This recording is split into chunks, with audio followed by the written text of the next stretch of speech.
Okay. dapat talaga dumaan sa korte ng Pilipinas. Hindi po pwedeng direkta. Yan yung ating ipiniliwanag noon eh. Okay. At ito naman po ay lalong pinagtibay ng inilabas na desisyon. Hindi naman ito desisyon eh, parang guidelines ng Korte Suprema. Siguro na marami na rin nagtatanong, paano nga ba ang pagpapa-extradite? Paano ba dinadalang isang Pilipinong may kaso sa ibang bansa? Anong mga dapat sundin? May pinag-ugatan ba? Bakit nagpalabas ng ganitong guidelines ang kataas-taasang hukuman? May petition ba? May nagano ba? May lumapit ba sa kanila? Hindi sinabi. Hanggang ngayon, ang pagpapadala sa dating Pangulong Duterte sa ICC, sa The Hague, Netherlands, ay isa ring question ng legal, may legalidad na may questioning legal pa rin dyan na nakabinbin pa sa Supreme Court. At yan pinagtatalon-talunan din ng mga abogado at mga legal luminaries sa ating bansa. Nelson, At tandaan naman, hindi po ito bagong batas. Hindi sila gumagawa ng batas, di ba? Totoo. Ang ibig sabihin lang ito, mayroon ng mga batas na pinagbatayan at nilinaw na lang nila kung paano kang i-extradite kahit wala itong regulation na ito at susundin mo ang batas natin, dapat ganito mo ginawa. Ayun. Hindi ba? At ito pala, adbang pala ito, yung 15 maestrado. Anong nag-approve, ha? Okay, tama, Ito po ang Rules on Extradition Proceedings. Para daw mas... October 27, kahapon lang talaga pala nila ito na pagtibay. Pero dated April 8 pa nilabas lang kahapon eh. Okay. Kasi baka sabihin ng iba, bakit sinikreto? Iso ngayon yan, no? Iso ngayon yung sinikreto. Bakit ba siya sikreto? Ayan, basahin nyo na lang. Ito po, isa na publiko na po ito. Yan. Ganito po ang nangyari. Ang extradition, eto na ha, yan do'y tumutukoy sa pagpapadala ng isang tao mula sa Pilipinas. Ayun. Hinihingi ng isang estado o ng isang bansa. Request ng estado, state. Na doon siya dalhin at isailalim sa paglilitis.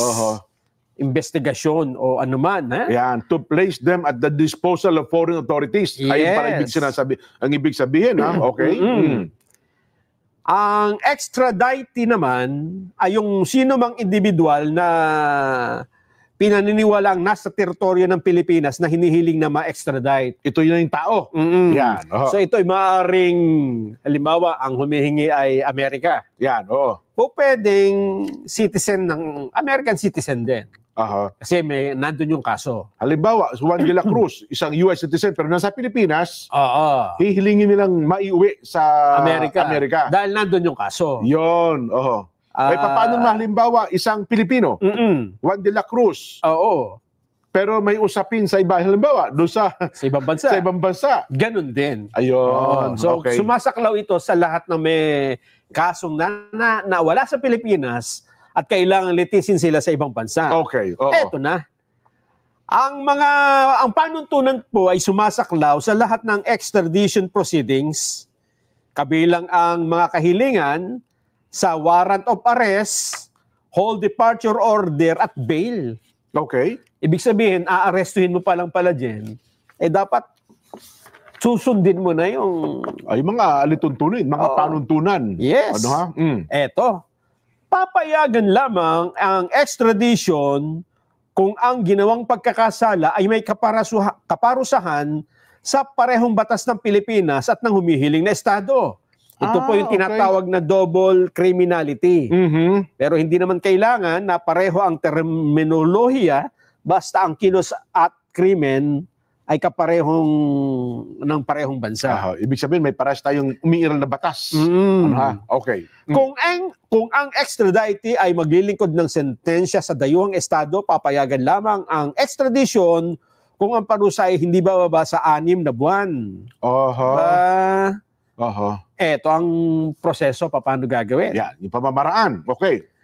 Kapag daw po ang sekretary ng DOJ o sino mang itinilagang state council ay nagsubmit ng verified petition sa extradition court, kapag naisampa na, ang korte, eto, pakinggan nyo korte, hukuman, ang magkakaroon po ng exclusive jurisdiction sa kaso. Ang ibig sabihin dyan, hindi po hindi DOJ. Talagang korte. Korte. Hindi katulad na sinabi nila dun sa kaso ng dating Pangulo, kami ang judicial authority. Hindi, korte. Ang petisyon ay dapat maglaman ng lahat ng kinakailangang impormasyon at dokumentong verified at sertipikado ng diplomatikong opisyal na humihiling na bansa. Dapat certified ng requesting country. So dapat didinggin mo na sa local court pala, no? Hindi direkta. Okay. Oo. Kahit na yan ay hinihiling ng Interpol. Totoo. Ng mga bansang kung ano na pa man. Ang proseso niyan ay ang warrant dapat sa lower court magmumula. Yung pag-aresto, yung kautusan ng pag-aresto. Okay. Ayan, eto pa. Halimbawa, meron kang kaso.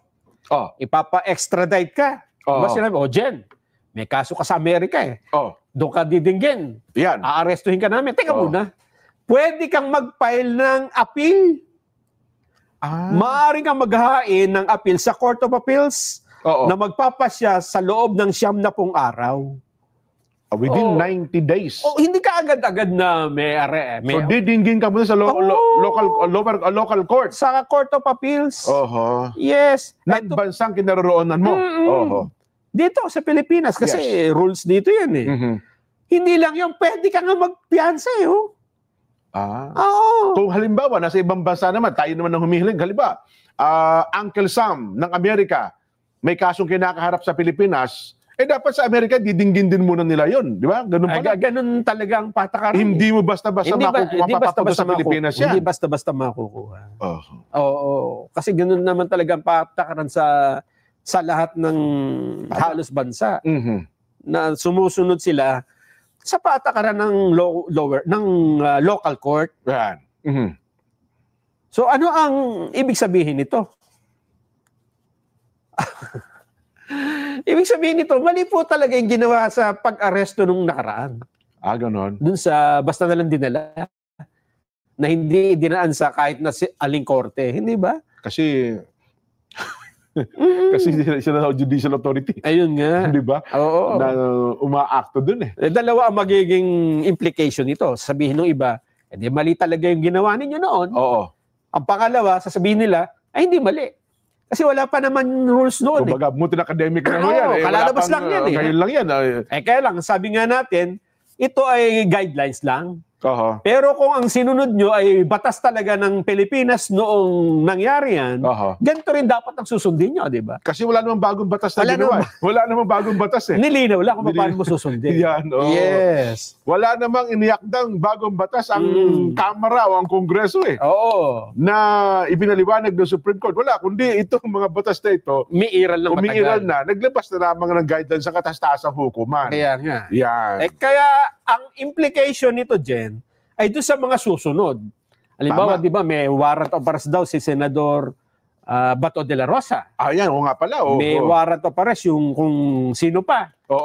Ang arrest ay papunta sa ibang bansa, di ba? Yes, Pwede nilang sabihin, ito ang sundin. Si Ginong di ba? Si Ginong Apollo Kibuloy, di ba? May naharap din kaso yan. Ganito mga extradition.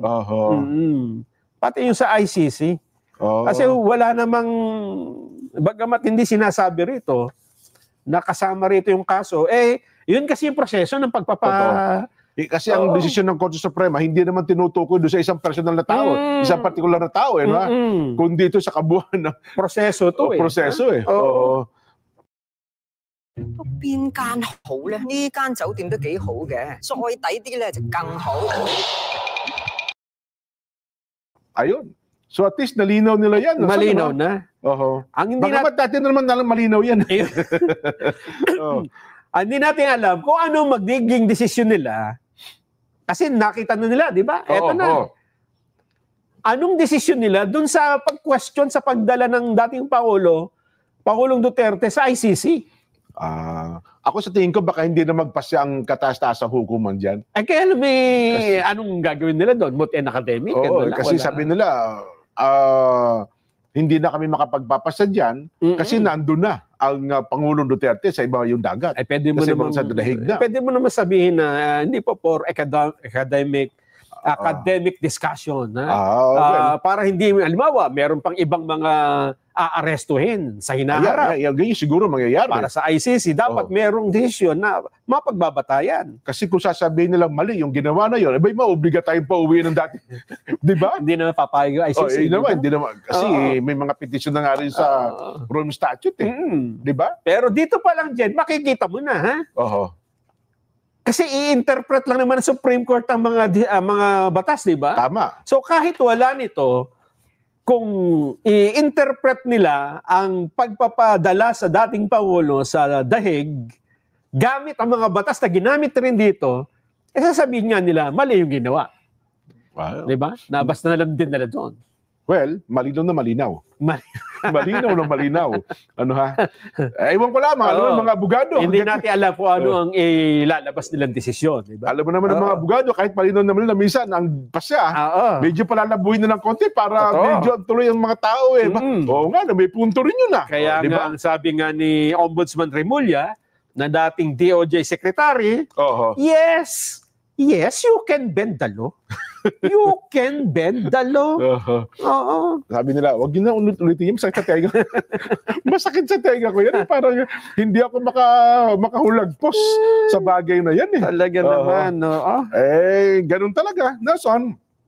So, paano ngayon ito tatanggapin ng mga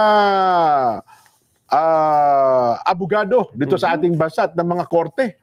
Itong bagay, sabihin siguro nila, hindi, wala naman, niliwanag lang naman reglamento na inilabas yan at sa susunod, hindi na natin mauulit ang nangyari sa dating Pangulong Rodrigo Duterte. Dalawa lang ang magiging yan. Yung isa na nagsasabing noon pa ay mali ang pagpapadala sa Pangulong Duterte sa ICC. Isa yan. Sabi nila, yan ang katibayan. Yun naman nagsasabing, hindi, tama lang yun. Sasabihin nila, yan ang katibayan na tama yung ginawa namin. Kasi kalalabas lang yan. Hindi pa kami sakop yan. Di ba? Yan ang mga katwiran dyan. Sige, ganun talaga.